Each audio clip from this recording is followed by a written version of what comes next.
Amém e amém. Oséias capítulo 4, versículo 6. Eu vou falar sobre planos versus propósito. Proteja o ambiente da sua chamada, daquilo que Deus chamou você para fazer.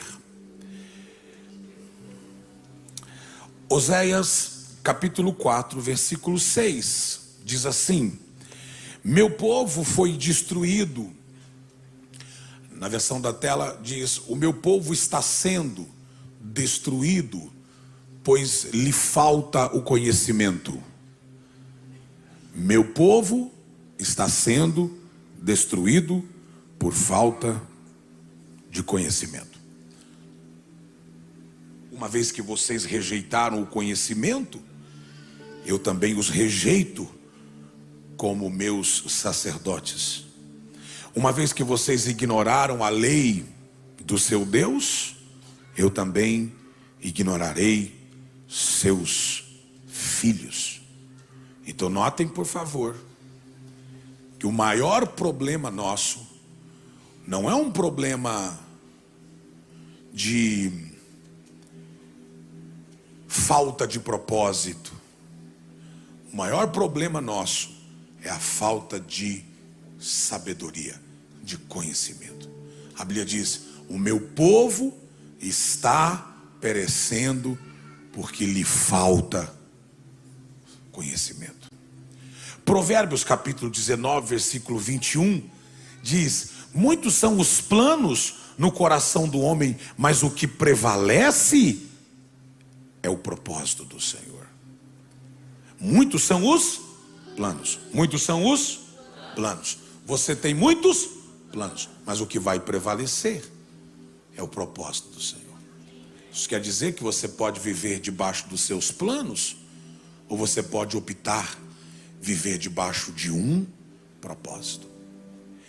Quando a gente tem um plano, porque o plano está naquilo que a gente chama de área humana, é aquilo que a gente coordena, é aquilo que a gente organiza. Propósito tem uma esfera já de uma natureza espiritual, já é algo desvendado por Deus, dado por Deus, outorgado por Deus. Então, acompanhe o texto, diz: muitos são os planos no coração do homem, mas o que prevalece é o propósito do Senhor. E eu faço 3 perguntas, e antes de fazê-las, vocês notaram que o nosso pastor João está aqui conosco? Você consegue? Fica de pé, meu filho. Esse homem passou pelo vale da sombra e da morte, mas nenhum mal pôde detê-lo, pelo poder da palavra de Jesus. Aplauda mais alto, porque ele foi razão das nossas orações, e Deus ouviu o clamor da igreja, ouviu o clamor do seu povo, e o tirou com mãos fortes da morte, e trouxe ele para viver o seu propósito. Nós o amamos e queremos te ver cada dia melhor. Pode se assentar. Obrigado, igreja do Senhor Jesus. Então, se você vê o texto, você vai compreender que muitos são os planos, mas o que prevalece é o propósito. Vou fazer 2 perguntas. Primeiro, se são os propósitos de Deus que vai permanecer, por que é que eu devo orar? Se afinal de contas o que vai prevalecer é a vontade de Deus, por que é que eu vou jejuar? Se afinal de contas o que é que vai sobressair não vai ser minha vontade, por que é que eu vou fazer questão de fazer alguma coisa?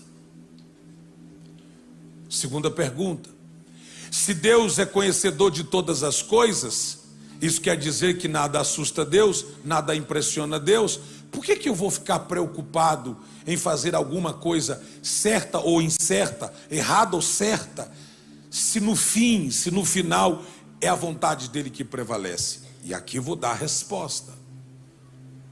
Deus não é homem para que minta, nem filho de homem para que se arrependa. Deus não volta atrás das suas palavras. Porque ele não muda, não há sombra e nem variação na sua palavra. Agora Deus está preso, não a você. Deus não está preso aos seus caprichos, aos meus caprichos. Deus não está preso à minha vontade. Deus está preso, soa até forte isso, mas é preciso dizer, Deus está preso à sua palavra. Ele diz, o que vai prevalecer, obrigado filho, o que vai prevalecer é a minha vontade. Mas o que dois concordarem aqui na terra acerca de alguma coisa, isso quer dizer que quando você entra em concordância,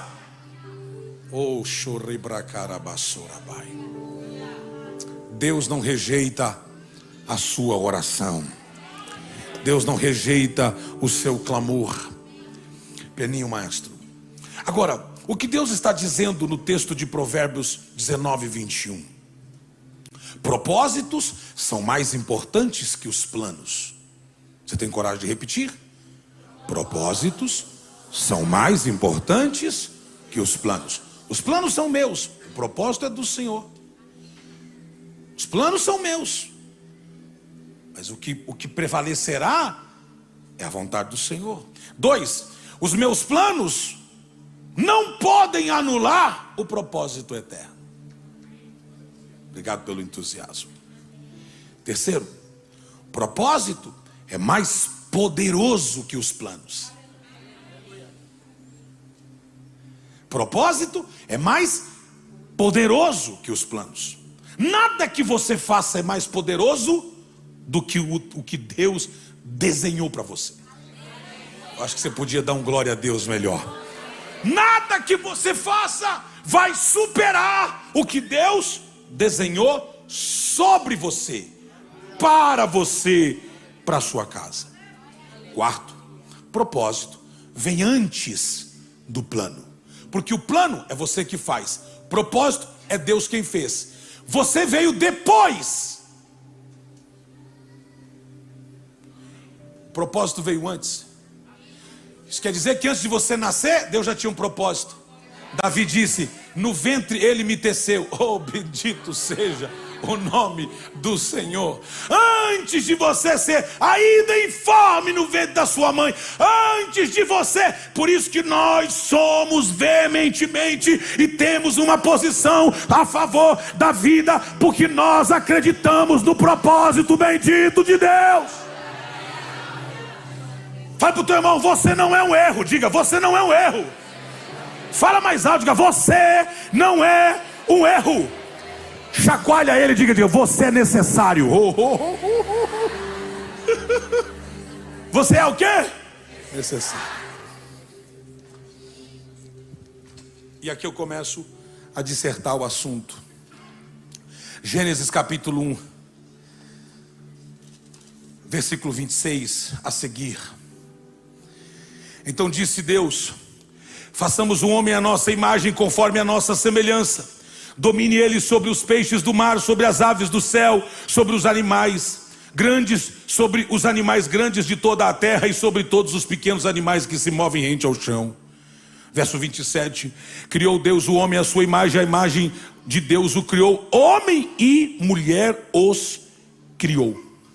Verso 28, Deus os abençoou e lhes disse, sejam férteis e multipliquem-se, encham e subjuguem a terra, dominem sobre os peixes do mar, sobre as aves do céu e sobre todos os animais que se movem pela terra.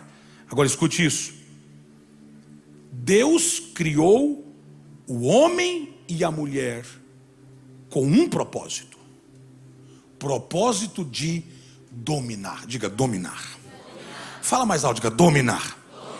Dominar quer dizer reger, governar, bendito seja o nome de Jesus, administrar, liderar. Deus disse, vamos criar desculpa o trocadilho, uma criatura e vamos dar a eles domínio. Vamos dar a eles poder. Eu vou levantar um mestre, um administrador, um líder, um gerente. Oh, eu acho que você podia dar um glória a Deus melhor. Agora, olha o verso 28, por favor. Se você pode ler, vamos juntos. Deus, juntos, tá? Juntos. 1, 2, 3. Deus os abençoou. Notem que a criação, a criatura, Adão e Eva, nossos pais, Deus os abençoou. Deus não abençoou a Adão apenas.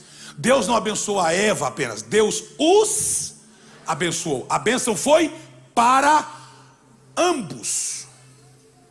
Agora, observem por favor o que Deus deu ao homem para ele dominar. Verso 28. O que é que diz? Tenham domínio sobre, me ajudem, os peixes, sobre as aves dos céus, e sobre todo animal que rasteja pela terra. Repete. Tenham domínio sobre os peixes do mar, sobre as aves dos céus, e sobre todo animal que rasteja pela terra. Está faltando uma coisa que Deus parece que esqueceu. Porque no texto não diz que o homem tinha que ser dominado por alguém. Deus não falou, Eva, domina Adão. Alô, as Evas de plantão aí. Deus não diz para Adão, Adão, domine a Eva. Atenção aos Adões.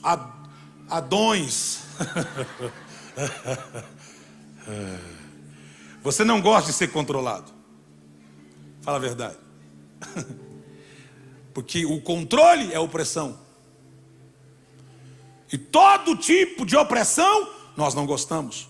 Tem uma palavra usada no hebraico para a palavra opressão, que é a palavra feitiçaria.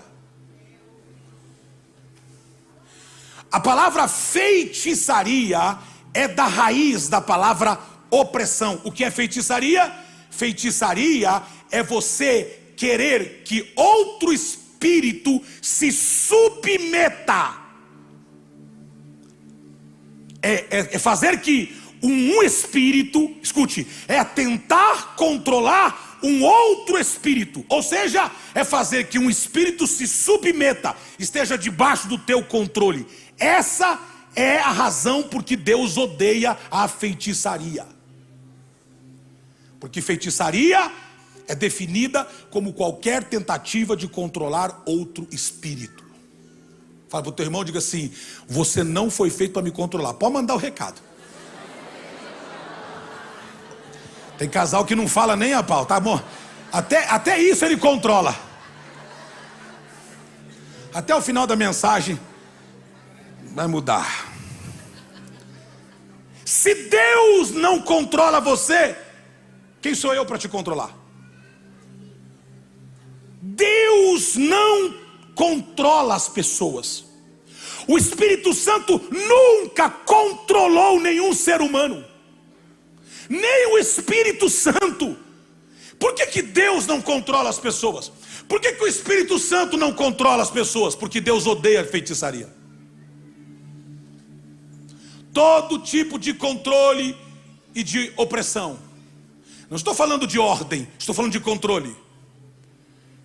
Parte de um espírito de feitiçaria. Explico.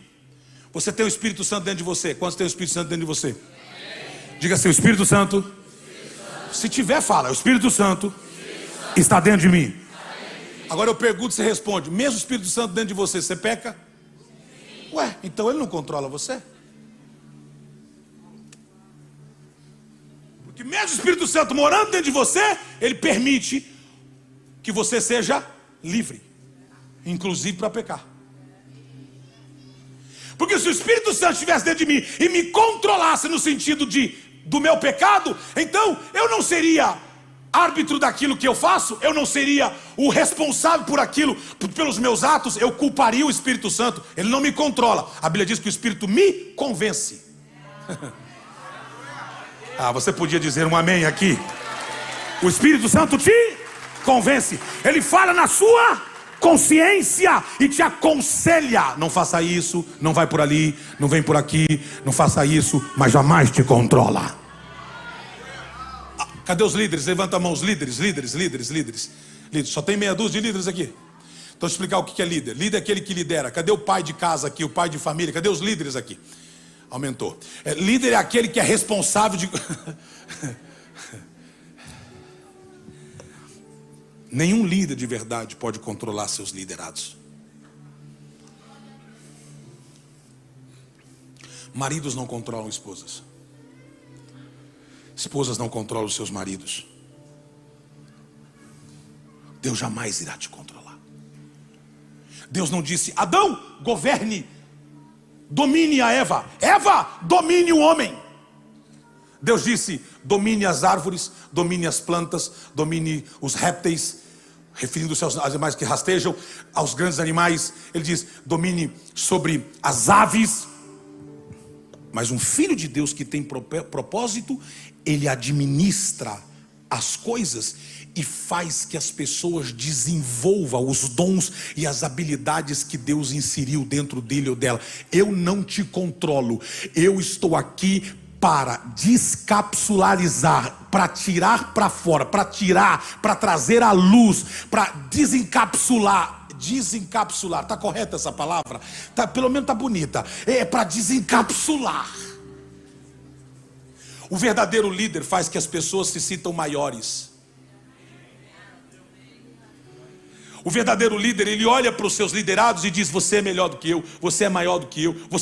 Mesmo não falando, ele faz sentir. Jesus disse para os seus discípulos: vocês, enquanto estão comigo, são maravilhosos, mas quando eu for, vocês vão ficar melhor.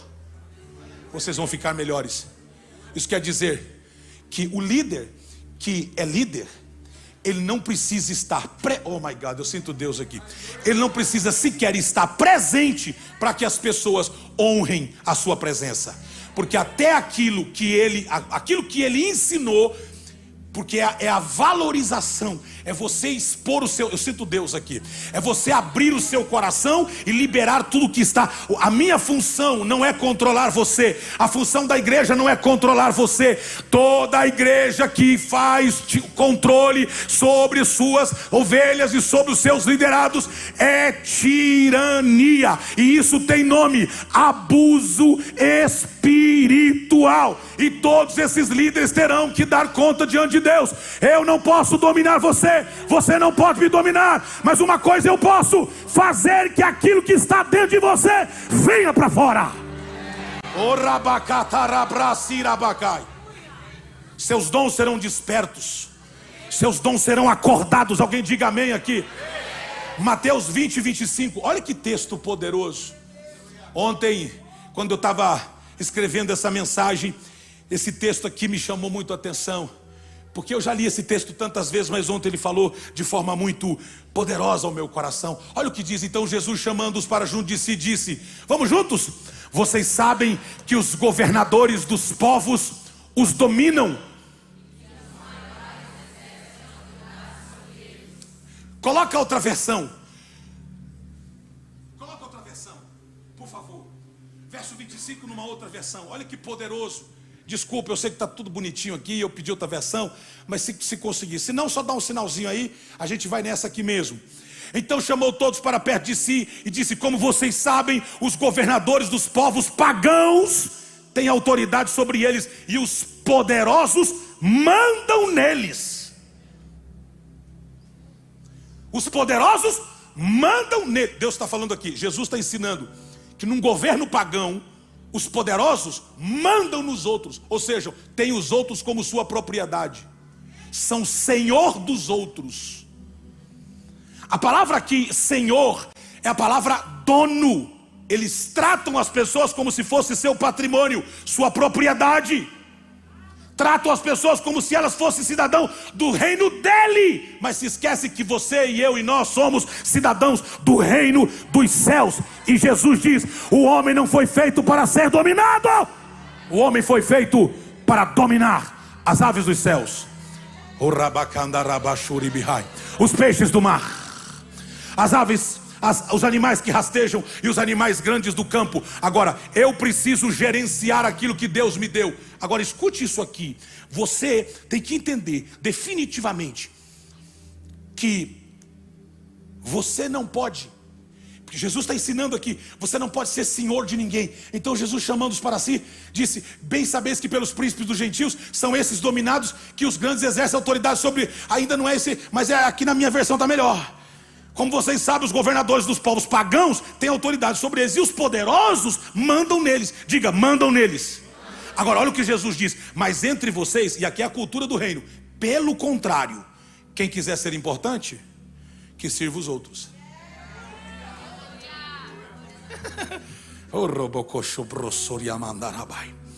Quem quer ser importante, que sirva os outros. E quem quiser ser o primeiro, que seja o escravo de vocês. E a palavra escravo aqui é a palavra servo. Agora escute isso. E aqui eu vou descer um pouquinho, aprofundar um pouquinho mais. Uma pergunta: será que a Eva foi criada para seguir Adão? Será que Eva foi criada para estar debaixo do que nós chamamos do senhorio de Adão? Resposta: se Eva fosse colocada para ser Adão ser o senhor de Eva, Eva não comeria do fruto sem antes perguntar a ele. Afinal de contas, se Adão fosse o senhor dela, ele chegaria nele e diria: marido, chefe, autoridade, meu senhor, posso comer? Eva comeu porque estava livre. Agora escute isso, por favor. Gênesis capítulo 1, versículo 28. Ambos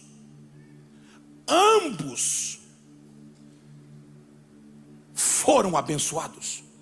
E Deus disse: sede fecundos.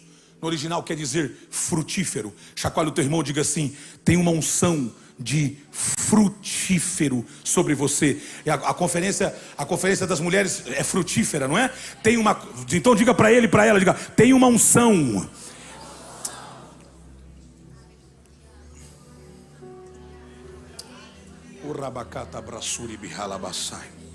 Algumas pessoas pensam que esse frutífero foi só no sentido sexual da palavra, no sentido de multiplicar filhos. Mas não. A primeira ordem que Deus deu, eu disse a primeira ordem que Deus deu ao casal foi: produzam algo. Não era produzam filhos. Filhos era consequência, também está dentro do contexto.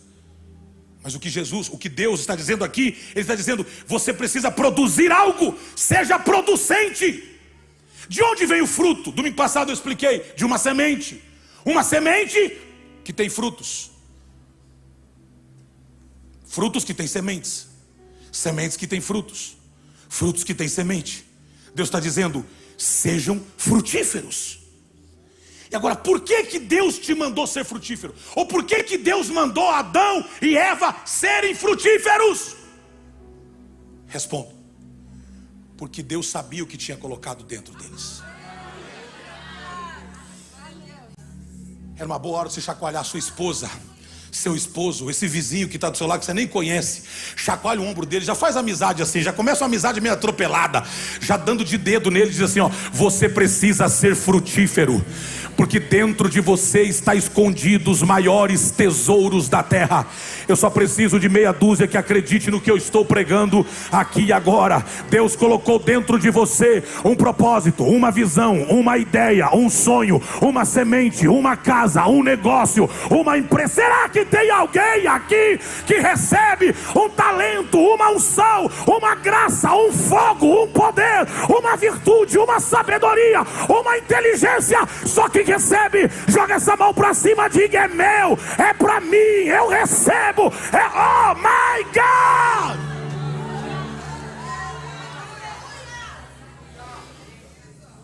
Dentro de cada um de nós tem sementes de grandeza. Você não nasceu vazio.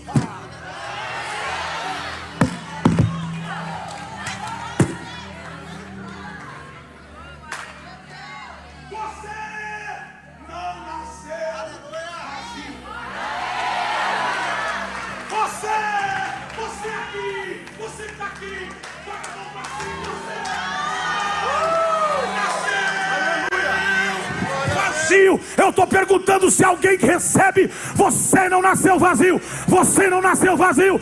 Só os que não nasceram vazio, dá um grito nessa casa. Eu estou pregando.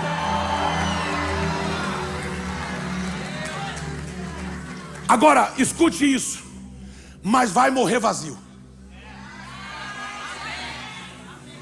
Porque não nasceu vazio, mas nasceu com propósitos, dons, visões. Oh my God, eu sinto Deus.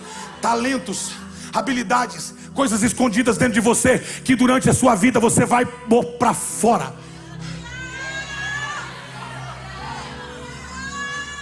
E quando você morrer, as pessoas vão dizer: morreu vazio, deu tudo que tinha, tudo que estava dentro dele foi. Eu estou orando para que Deus levante artistas, escritores, profetas, missionários, pastores, mestres. Aonde está a igreja que crê que Deus está falando nesta manhã?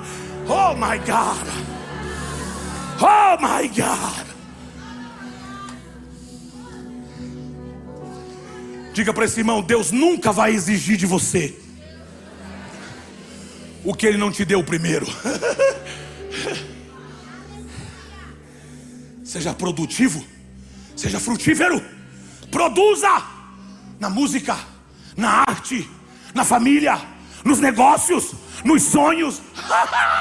Quando os sonhos são maiores do que você, tem a assinatura de Deus.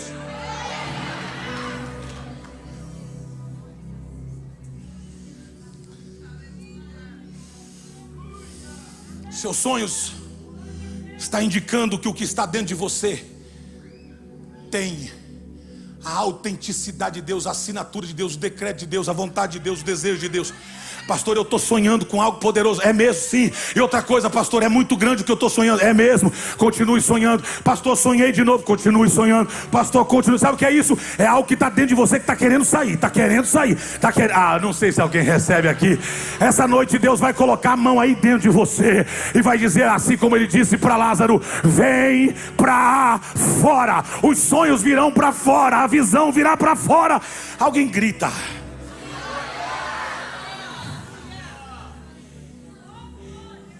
Faça silêncio, por favor. Maestro, zera para mim. Silêncio. Eu queria que você escutasse, pela fé, sementes dentro de você, gritando para vir à luz. Dentro de você tem sementes que estão gritando, dizendo: desperta para isso, acorda para isso, sonha isso, começa a fazer isso. Tem uma semente gritando dentro de você. Eu disse, tem uma semente gritando dentro de você. Então agora que você ouviu esse grito, essa semente, você vai dizer comigo: em nome de Jesus. Isso aí não é nem grito. Me ajuda. Diga: em nome de Jesus. Esta manhã vai vir à luz aquilo que Deus me prometeu.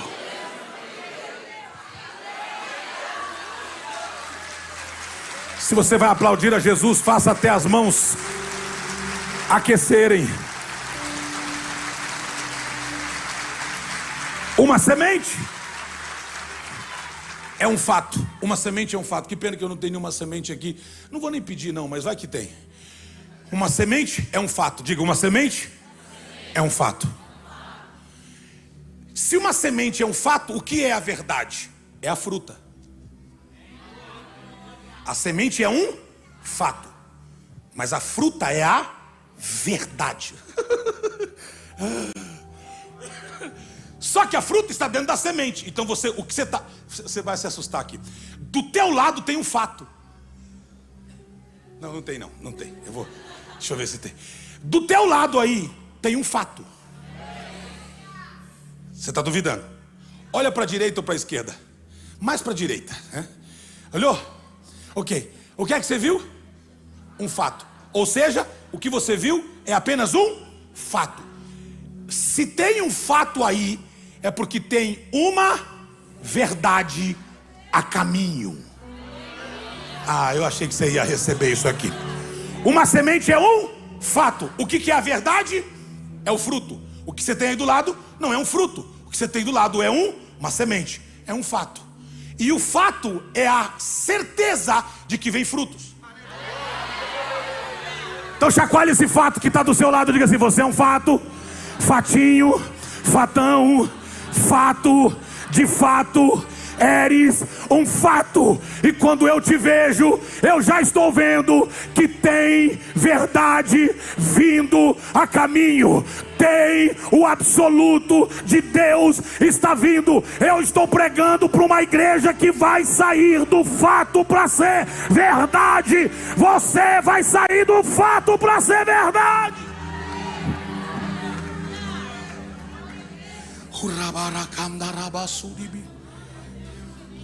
Agora Gênesis 2:7, o verso 7 e 8 na tela. E formou o Senhor Deus o homem do pó da terra e soprou em suas narinas o fôlego da vida. Aqui é a constituição da alma. E foi o homem ser vivente. Foi aqui que Deus fez a alma do homem. E plantou o Senhor Deus um jardim no Éden, do lado oriental, e pôs ali um homem que tinha formado. Oh, cito Deus aqui. Você escutou o texto? Ou você leu o texto? Olha o que diz: depois o Senhor Deus plantou um jardim na região do Éden, no leste, e ali pôs o ser humano que ele havia formado. Eu queria que eu achasse a versão que diz assim, ó: e Deus plantou o homem lá. Você podia dar um glória a Deus. Ele plantou o homem lá. Agora escute: o homem não fez o jardim. Quem fez o jardim foi o Senhor. O Senhor plantou o jardim. Ele fez o jardim. Depois ele colocou o homem dentro do jardim. Porque Deus está dizendo assim: quando você chegar naquilo que eu quero que você chegue, você vai desfrutar daquilo que eu já preparei para você. Vai ser sem força, vai ser suave, como o pessoal diz, suave na nave. Vai ser tranquilo, calmo, sereno e tranquilo. Você não vai pisar em ninguém, você não vai maltratar ninguém, você não vai ofender ninguém, você não vai chatear ninguém. Você só vai caminhando e vai desfrutando. O jardim já está pronto. Alguém grite bem alto: o jardim já está pronto, o jardim já foi plantado. E Deus agora, depois que planta o jardim, coloca dentro do jardim o homem. Pianinho maestro. Jardim significa, entre as traduções, paraíso, uma versão grega. Depois também está como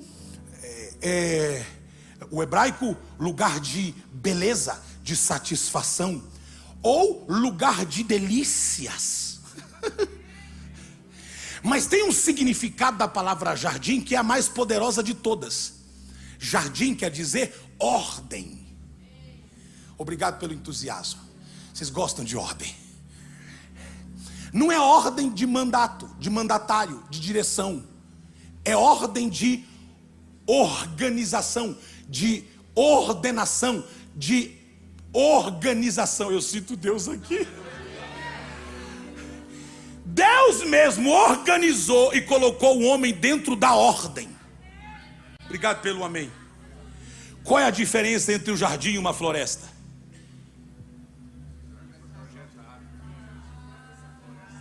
Qual é a diferença entre o jardim e aquele quintal, aquele terreno baldio que estava lá perto da sua casa, para não dizer que é o seu jardim? Aquilo que você chama de jardim, que está virado a floresta amazônica. Qual é a diferença da floresta para o jardim? Que no jardim tem ordem. Era uma boa hora de você dar um glória a Deus aqui.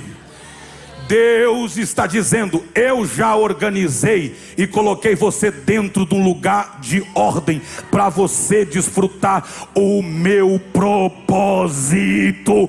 Alguém recebe o que eu estou pregando aqui, por favor?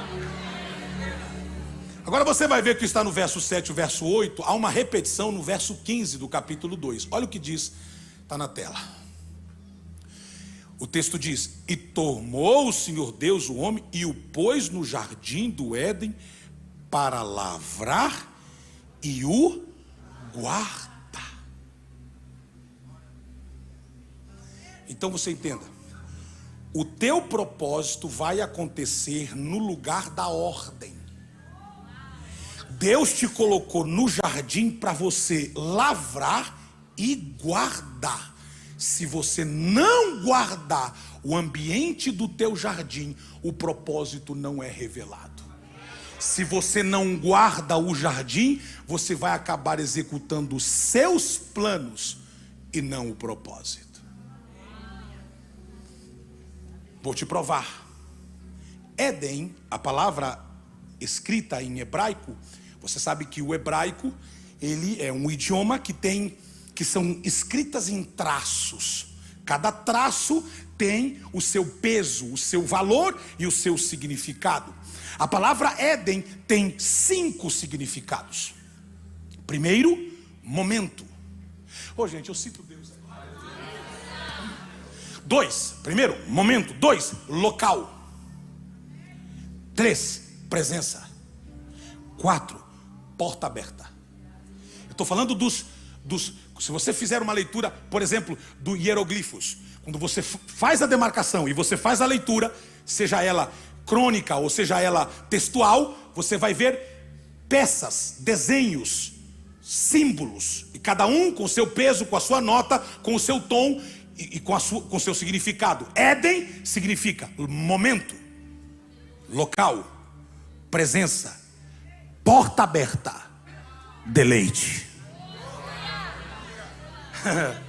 Coloca a mãozinha no ombro do teu irmão. Desculpa eu fazer isso aqui, mas é para você aprender. Então coloca a mãozinha no ombro dele.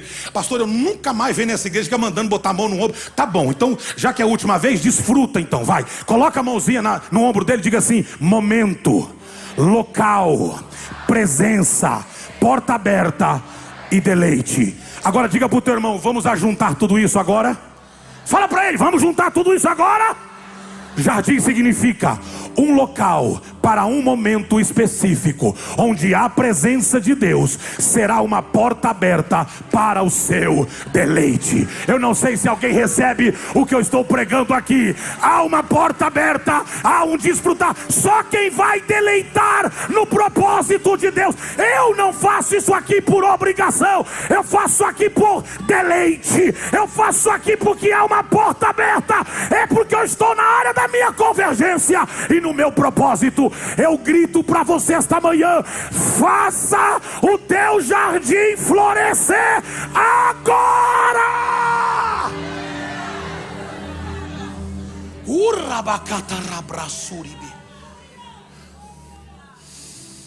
Tudo que foi criado precisa de um ambiente, precisa de um jardim ideal para funcionar. Diga assim: você precisa de um lugar ideal para funcionar. Fala para ele: você precisa de um lugar ideal para funcionar. Gênesis 1:11. Olha a direção de Deus aqui. Gênesis 1:11.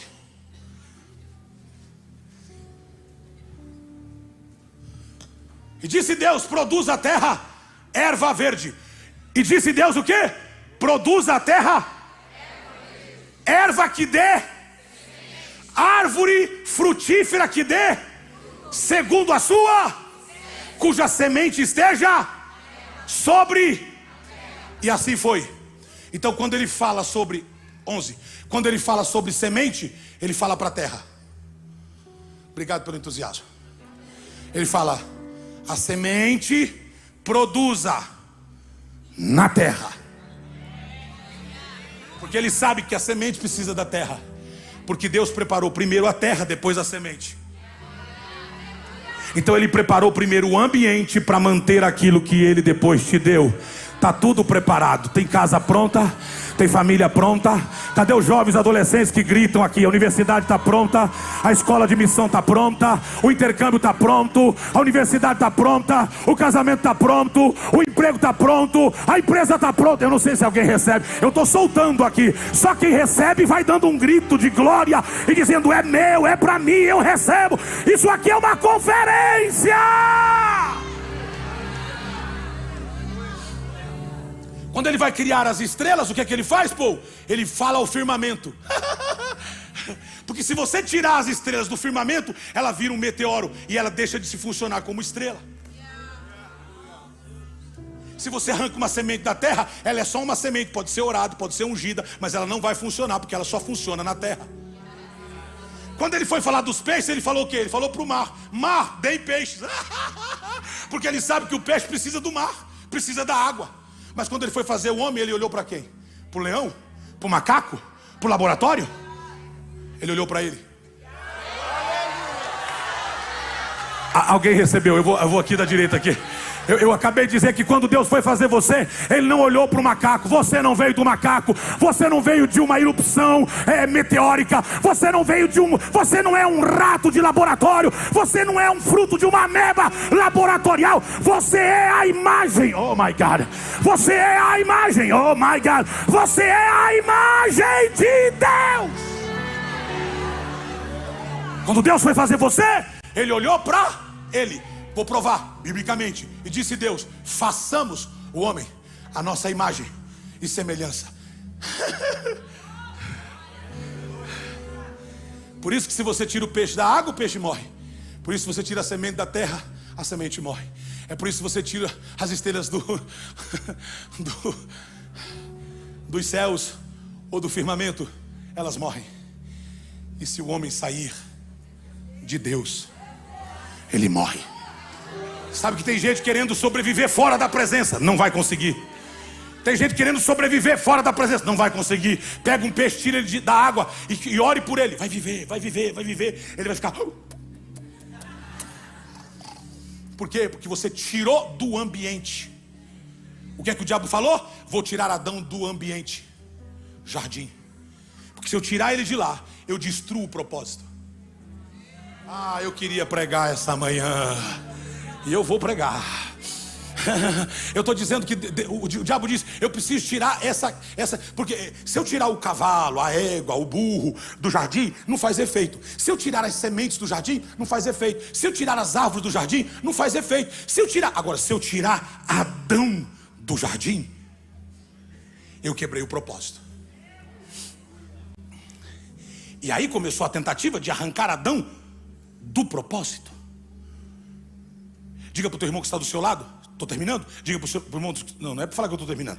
Fala para o seu irmão. Eu estou terminando. Mas é para falar para o seu irmão do seu lado. Com todo carinho. Se o hálito ajudar, grite. Diga assim: tem um jardim que precisa ser cuidado.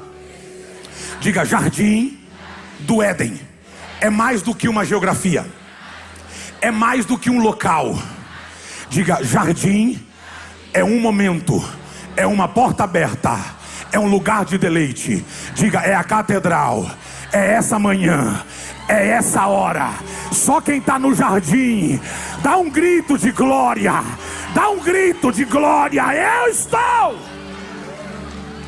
É por isso que os arqueólogos, pastor Adilson, não conseguem achar literalmente aonde era o Éden. Eles supõem aonde é o Éden. Inclusive, nós vamos fazer uma caravana para ir até na porta do Éden, aonde a geografia diz que é.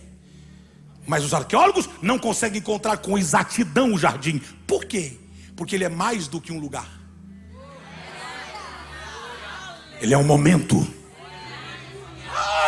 Eu sinto Deus aqui. Ele é um momento. Ele é uma hora. É uma oportunidade. Pastor, eu fui no culto, estava desanimado, mas chegou uma hora, não sei, foi uma hora. Foi um momento. Sim, foi um momento. Eu vi uma porta, eu entrei na porta, eu recebia. Foi um momento. A sua história vai mudar. Agora, Ezequiel capítulo 28, versículo 12, a parte B, a seguir, e aqui eu vou complementar e terminar. Olha o que diz aqui, Ezequiel capítulo 28, verso 12, a parte B, e daí o 13, o 14, o 15, eu quero ler até o 16, tá bom? Vamos lá? Na tela, por favor. Eu não sei qual é a versão que vocês estão usando hoje aqui. Filho do homem, levanta uma... Tem uma outra versão? Tá fácil trocar? Por favor, troca então. Se quiser colocar a NVI, vai ser ok. Muito bem, isso. Filho do homem, erga um lamento a respeito do rei de Tiro e diga-lhe: assim diz o soberano, o Senhor dos exércitos: você era o modelo da perfeição, cheio de sabedoria e de perfeita beleza. Então eu vou usar a parte B. Você era o modelo da perfeição, cheio de sabedoria e de perfeita beleza. O texto está falando do rei de Tiro, Mas você vai ver o contexto e vai ver que o que se está falando não é exatamente sobre a vida de Tiro. Está falando num sentido figurado sobre Tiro. Mas está falando, você vai entender quem é. Verso 13. Agora você me ajude na leitura. 1, 2, 3. Você estava no Éden. Você estava onde? No Éden. Obrigado. Você estava no jardim? Então escute. Você estava no Éden, no jardim de Deus. Quem estava no Éden? Lúcifer. Volta à parte B do verso 12. Vamos juntos, sem pressa. Você era o modelo da perfeição. Você era perfeito. O modelo da perfeição. Cheio de sabedoria e de perfeita beleza. Verso 13. Você estava no Éden, no jardim de Deus. Todas as pedras preciosas o enfeitavam: sárdio, topázio, diamante, berilo, ônix e jaspe. Esse é o colarzinho do capiroto. Quando ele era Lúcifer. Você imagina como esse bicho reluzia? Safira, cabúnculo e a esmeralda. Seus engastes e guarnições eram feitos de ouro. Tudo foi preparado no dia em que você foi criado. Verso seguinte. Você foi ungido como um querubim guardião. Você lembra que Deus colocou Adão no Éden? Foi para ser guardião do jardim. E Deus está dizendo aqui que Lúcifer era o guardião querubim. Foi para isso que eu designei. Aqui fala de propósito. Você estava no Monte Santo de Deus e caminhava entre as pedras fulgurantes. Verso 15. Você era inculpável em seus caminhos, desde o dia que foi criado, até que se achou maldade em você. Verso 16. Por meio do seu amplo comércio, você encheu-se de violência e pecou. Por isso, eu o lancei, humilhado, para longe do monte de Deus, e o expulsei, ó querubim guardião. Do meio das pedras fulgurantes, você foi arrancado, tirado. Se você não guarda o ambiente do teu propósito, Deus tira você. Ah, mas isso foi com Lúcifer. Vou te explicar que não foi só com ele. Gênesis capítulo 2. Gênesis capítulo 2. Escute isso. Gênesis capítulo 3. Gênesis capítulo 3. Versículo 22, por favor, 3:22. Você vai ler o texto. 1, 2, 3. Então disse, me ajude. Então disse o Senhor Deus: agora o homem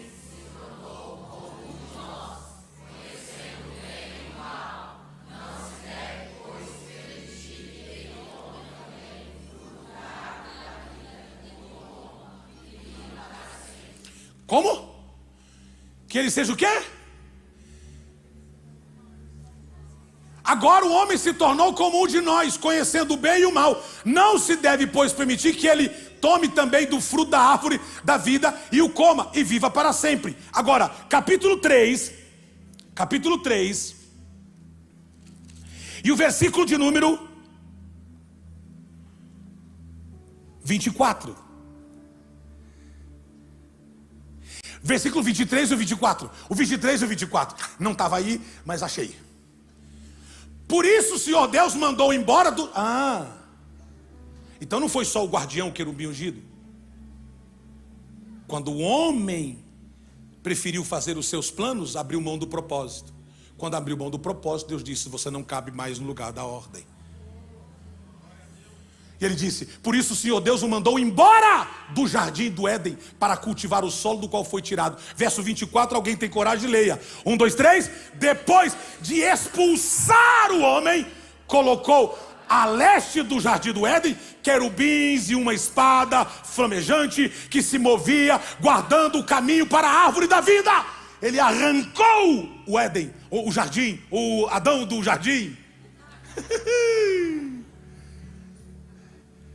Porque quando você não desenvolve o dom, a habilidade e o propósito que Deus colocou dentro de você, você está ocupando um espaço que poderia ser usado por alguém que quer fazer.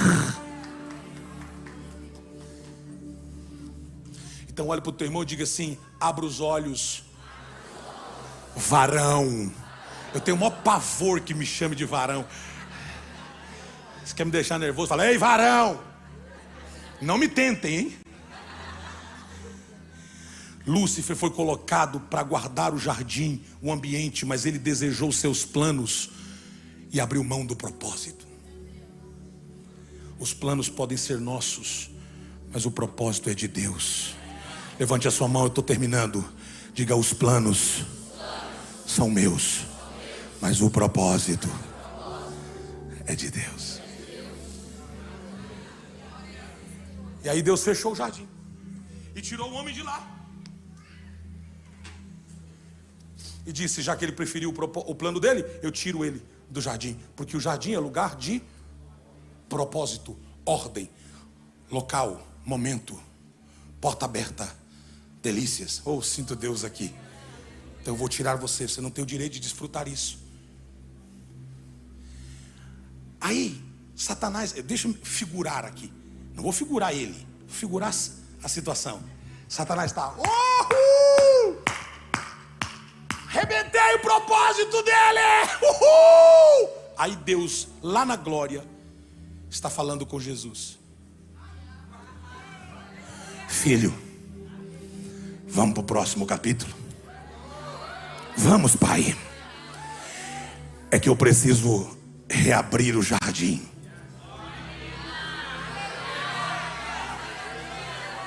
Eu estou pregando para alguém aqui. Eu preciso reabrir o jardim, porque tem uma igreja lá em West Norwood, em Londres, em 2024, que vai ter que desfrutar desse jardim aberto, e eu preciso voltar a abri-lo. Filho, você vai reabrir o jardim.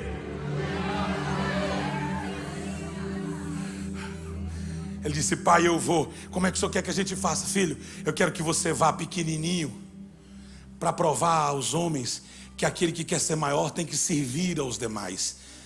Você vai pequenininho, mas você nunca vai ser pequeno, você sabe disso. E ele foi pequenininho no ventre de Maria. Quando Maria está, a Bíblia diz que Maria era uma adolescente, o anjo lhe visitou e diz assim: bem-aventurado. Levou um susto. Você imagina um adolescente, levou um anjo, aparece, uau, Disney. Não, não é Disney. Marvel, não. O anjo do Senhor: você é uma mulher muito feliz, bem-aventurada. Ai, muito obrigado. Você está grávida. Imagina! Não, está grávida. E outra coisa, e Deus Deus é tremendo. Ele falou: está grávida, tem sexo definido, é homem e já tem nome: Emanuel.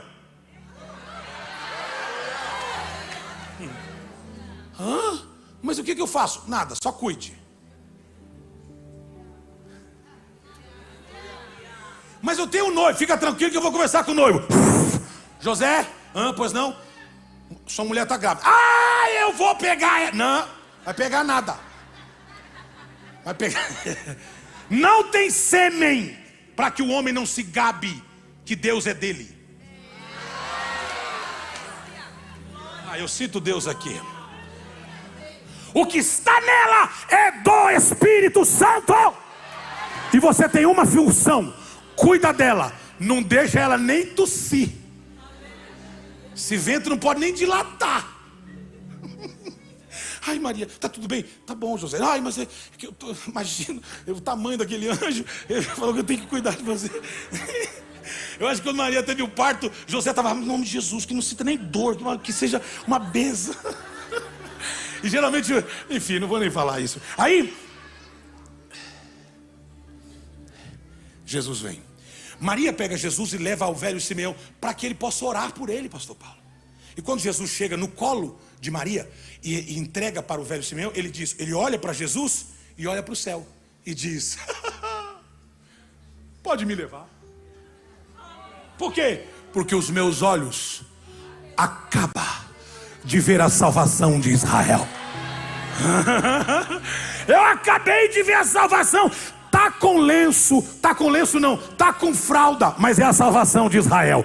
Tá com roupinha de bebê, mas é um gigante poderoso de Israel. Ele tem rostinho de bebê, mas ele é o leão da tribo de Judá. Eu estou vendo a salvação de Israel.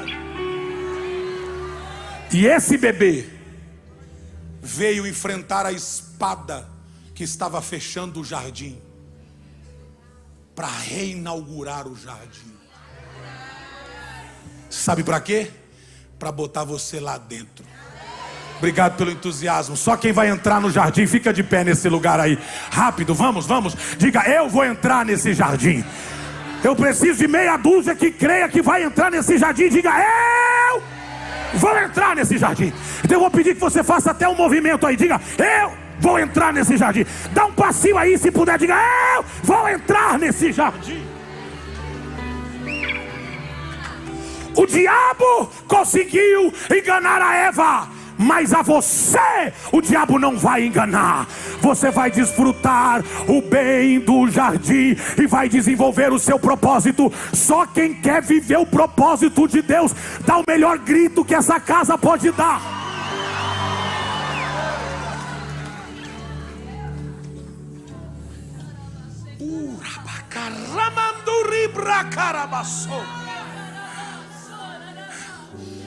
Ontem, quando eu orava, Deus me deu duas visões. A primeira, eu vi uma mulher escrevendo um livro. Não é uma mulher que eu consiga ver a imagem dela, eu não consegui ver o rosto dela, mas eu consegui ver a unção dela. O Senhor disse para mim: ela está no meio de vocês. E eu estou liberando essa palavra. E eu não sei se é no primeiro culto, se é no segundo ou se é no terceiro. Oxalá que seja aqui no primeiro, mas eu tenho que dizer nos 3 cultos. É uma mulher que Deus estava dando uma unção para escrever.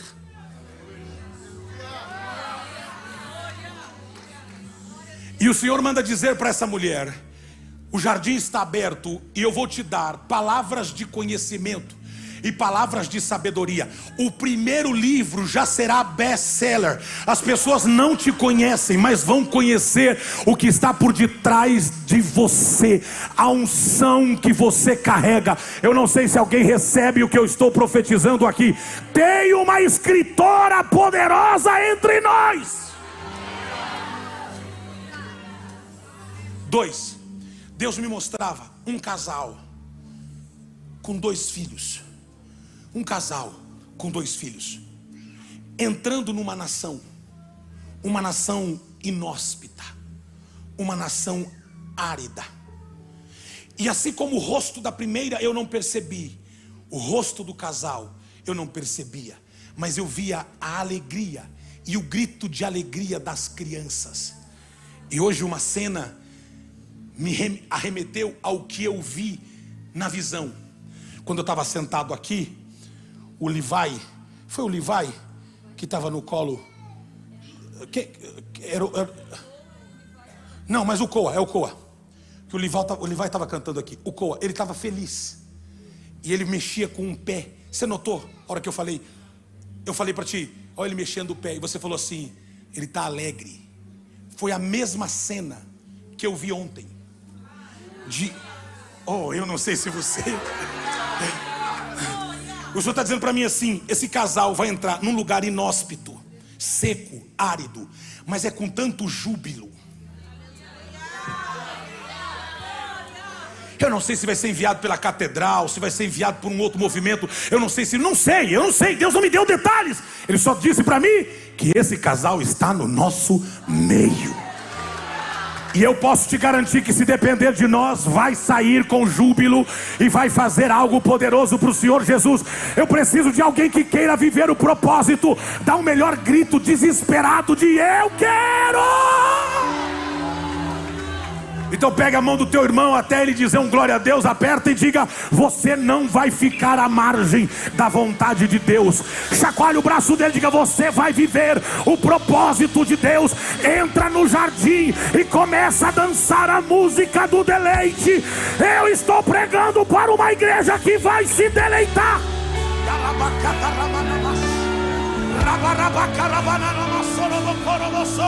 Yes! Olha, mamãe.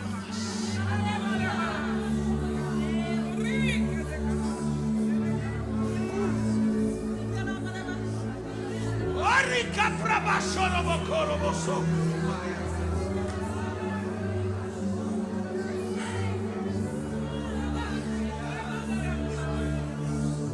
Quando eu comecei a mensagem, eu pensei que ia ter um problema aqui no púlpito. Minhas forças se foram. Eu comecei a ter a visão, minha vista nublou. E eu senti minhas forças indo embora. Eu pensei que eu ia desmaiar aqui. Escute o que eu vou dizer. O diabo está possesso ao máximo com essa mensagem. Porque ele sabe que há 2, 3 semanas atrás você está sendo cutucado para implodir e explodir no propósito de Deus. 2024 vai saber que Deus que você serve. Eu preciso só de alguém que me ajude a pregar e diga a Deus: eu quero viver o meu propósito.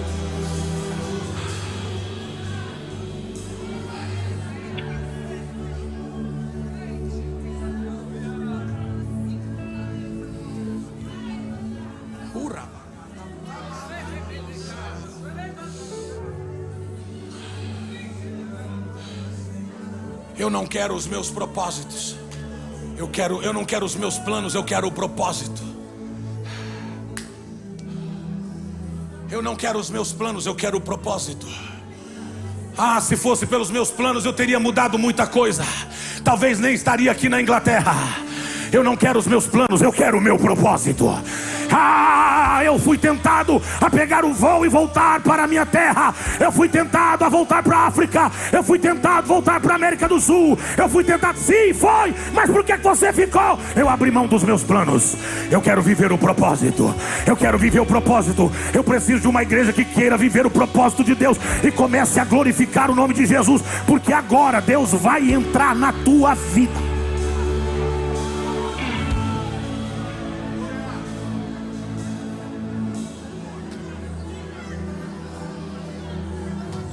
Joana, levante a sua mão, junto com a do seu esposo.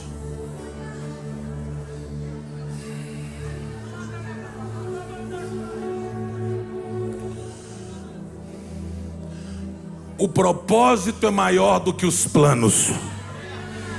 Então receba uma visitação poderosa do Espírito Santo de Deus aí agora. Xarabacatarabramasuribikotorobro yasai. Heramato bro yesiri kotorobro saia. Heramantobro yekerebasuri bikotorobro sou. Eu vi uma roupa branca, como se fosse uma roupa branca. Eu vi o teu nome escrito, Heramashuri bikobro saia. E eu vi você se conectando a gente tão poderosa que precisa da palavra, junto com aquilo que Deus te deu, com o conhecimento que Ele deu e ainda dará. Deus está te dizendo: eu farei do teu propósito o meu altar. Eu farei do teu propósito o meu altar. Mas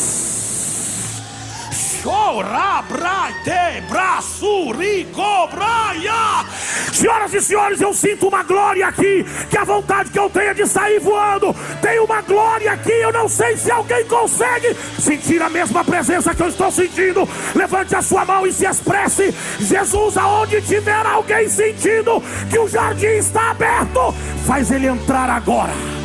Faz ele entrar agora. Faz ele entrar agora. Faz ele entrar agora. Faz ele entrar. Oh my God. Chora bababa, chora bocoro, yeah.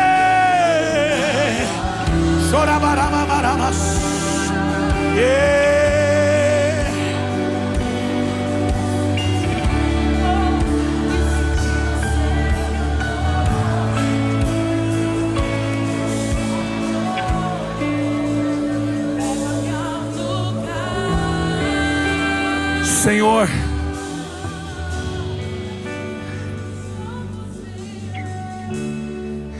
desfrutamos o momento.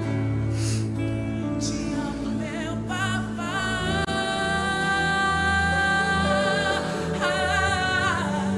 Eu dependo desse amor, e sem ti eu sei que eu morro.